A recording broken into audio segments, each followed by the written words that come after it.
So inevitably, what is going to decide the next president is going to be how much it costs for you to buy your groceries, essentially. And I remember Donald Trump saying that day one he was going to bring prices down. So far, all they've really done is nothing. Egg prices went down, but that's not because of anything that they did. And everything is just getting more expensive.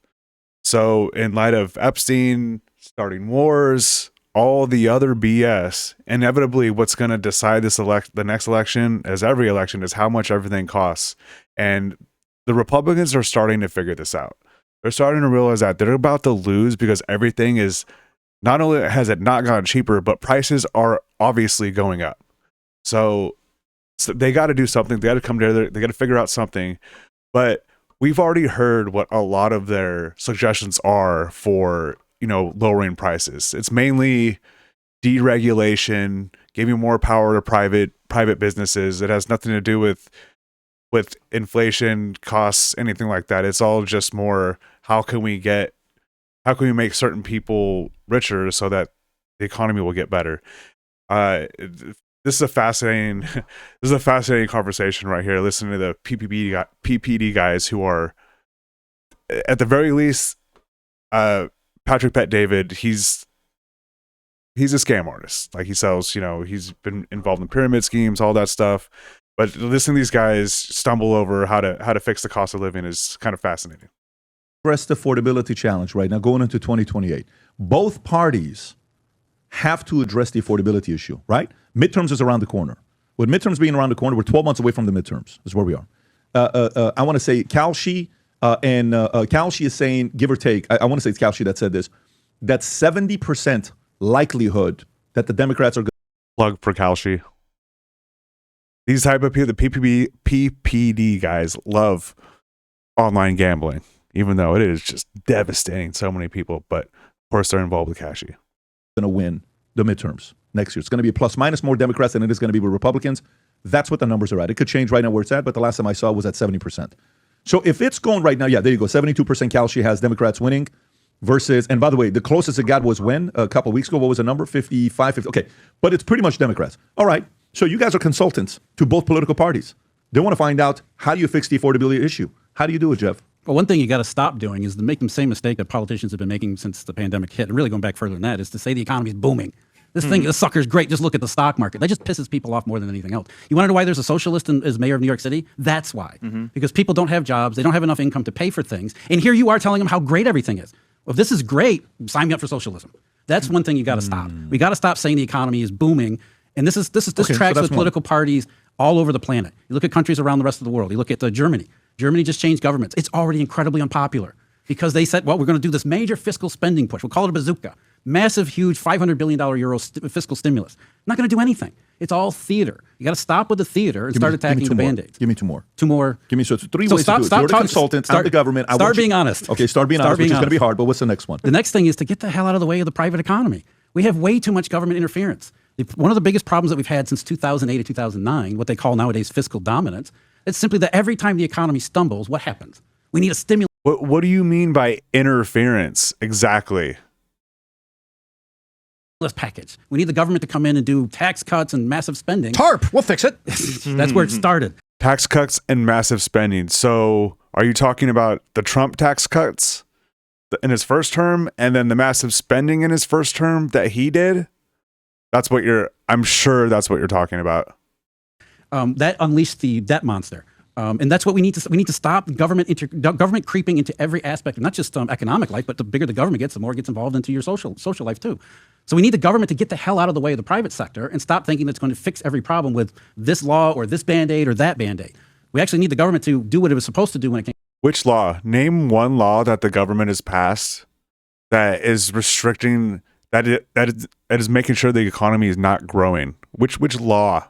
That Band-Aid into office and say, get the hell out of the way. Well, I mean, it looks like what could be happening here is it could be that they want to take the interest rates back to zero, lowering it, which we talked about it off camera when Tom was talking about every time they lower the rates to zero and it stays at that for 2 quarters, the whole quantitative easing, if you keep it at 2 quarters, seniors who are reliant on the money that they're getting as interest rate cost them $70 billion. So for instance, if I got $2 million in an account and I'm 72 years old and I'm getting 4% income off of that, I'm just making up a number here. 2 million, 4%, 80 grand every year. Babe, we're not tapping into our savings. We're just living off the interest. 2 million, 80 grand a year. As long as their lifestyle is $6,600 a month, we're going to be okay. We're going to be, oh, that's perfect, babe. And then they do quantitative easing. And then they go to zero. And then that 4% that was giving me 80 grand a year now goes to zero. I'm getting zero. So now my 2 million becomes. Did anybody catch that? I was like kind of following the numbers in the beginning, but there was just a moment there where he just was rattling out some. Becomes 1.92. Well, 9.2 becomes 1.84. Then no, you know, and the next thing you know, he took $70 billion away, $71 billion away, give or take, from the seniors. But Tom, going back to you, how do you fix the affordability issue? Okay, I like what he said. He said, number one, messaging with truth. Number two. That's classic PPD. He'll just rattle off a bunch of words and you'll just be like,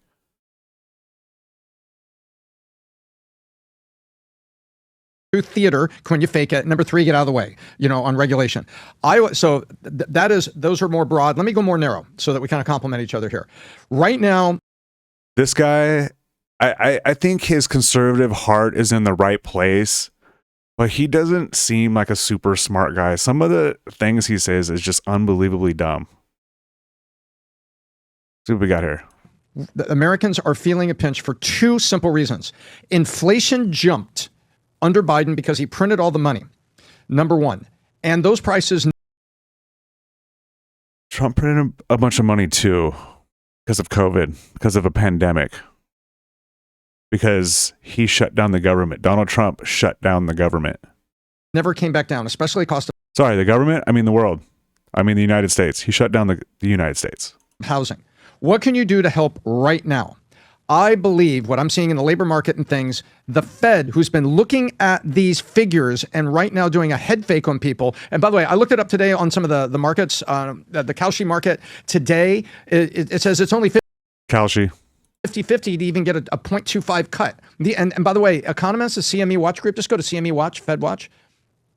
Yep, CME Watch tool. Take a look at this. These are everybody listening, watching the Fed. They're at 50-50. They only believe there's a 50% chance of a 0.25 cut by Powell in December. There needs to be a half a rate cut and then hold and let that help people. Also, you know who that helps? That helps Estados Unidos, who has a great big giant refi of T-bills coming in the first quarter, end of first quarter, I believe. It's a giant stack of T-bills have to refi in the first quarter. If you move the interest rate down, now Trump's government budget can refi those at a more moderated rate. Now, let's go to the consumer. Power and food. What he just did is taking off the tariffs on fruit products, fresh fruit, and some things last week. Very important. Very important. Now he's got to go to protein, chicken, pork, and beef. He put the tariffs on in the first place, and now you guys were stoked about it, and now you're just going to take them off, and that's going to make prices cheaper? No shit. That's why they were expensive in the first place, because he put tariffs on them. You got to figure out how we help those prices come down for the consumer. And the next one is power. Right now, data centers, I'm going to get pissed off. So his first suggestion was lower interest rates. That is the Republicans always their first thing they do. Next is to remove tariffs.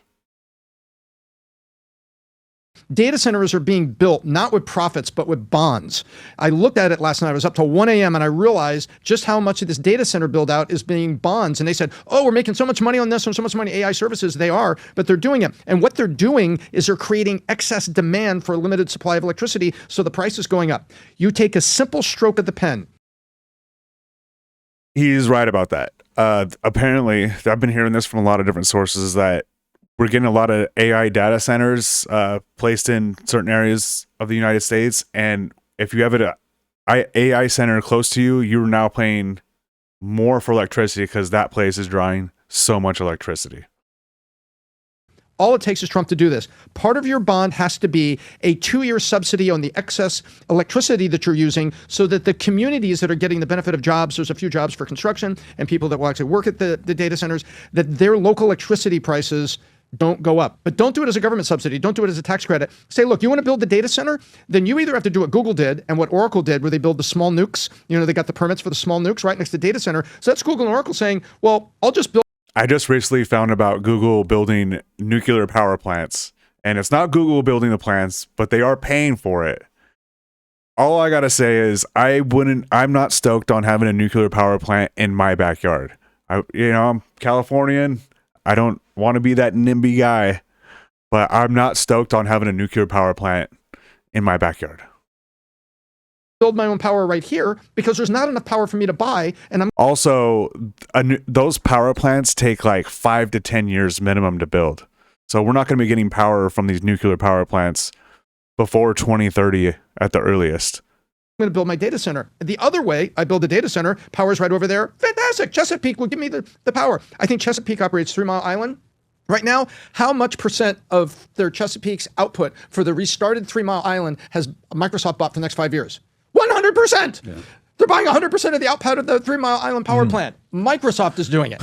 So, food. We have got to the point where literally anybody can build a fully working app without knowing how to code. This is Electricity and interest rates right now. And interest rates will help the credit card balances, but the power be very simple, saying, hey, if you're building these data centers, you either have to build your own power or you need, as part of the bonds, you need to do a 2-year prepay. I got you. Brandon, how about you? All right, so easy. You got to create a national gold rush around the idea of You just cut him off. Just cut him off. No, not feeling that, dog. building homes. Like, I don't want to hear anything about the 50-year mortgage or the portable mortgages or anything like that. Like, oh, the 50-year mortgage. That was a good one. That was a good one. Cut taxes to zero for home builders, subsidize people who want to do it, create incentive programs where you can apply for a low-interest government loan. Cut taxes to zero for home builders? You mean like if you build a house, you don't pay any taxes on the house, like on the materials, or like no tax for the rest of your life? Like, what is... To build a home, and then you don't get taxed on it once you sell it. But these homes have to be protected from the acquisition of... Build a home, won't get taxed on it until after you sell it. After you sell it. Companies like Blackstone and BlackRock, because that's another thing pushing the price up. So I don't want to go all communist or whatever and say you can't buy houses, but the new houses, like from this point on, like maybe for the next 5 years under this program, can't be bought by a company because there's like a 4 million home shortage in America for these type of homes. Cut zoning laws, remove regulations around lumber. Like we have like the second most lumber out of any country. Yeah, just cut all the lumber down. We don't need the trees. Just cut them all down.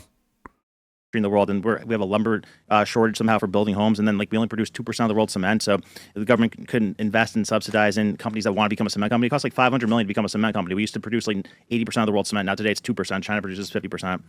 So that's for housing. And then I would say for food, why not like invest in stuff like vertical farming and not be so reliant on like the traditional farms? Why not subsidize the ranchers who like are getting crushed by the subsidize the ranchers? Little socialism, huh? Big 4 beef companies, and investigate these big 4 beef companies who are kind of sketchy, by the way. Like, I think 2 of them aren't even domestic companies, so they like lowball the hell out of these ranchers, and that's why there's like such a shrinking supply of beef. Investigate the big companies. Whoa. On PBD? Plans for 2026. Oh. Wait, how did that happen? Hold on. How did that end? Domestic companies, so they like lowball the hell out of these ranchers, and that's why there's like such a shrinking supply of beef. If you got big plans for 2026, they just cut them off. Like, no, man, we don't push those kind of ideas on this show. So the point of me showing you this is just to remind you that this is what the conservatives, this is what MAGA, when you want to talk about, how we're gonna solve this financial crisis, they have no plan whatsoever. The prices aren't going to get better until the Democrats are in office, unfortunately.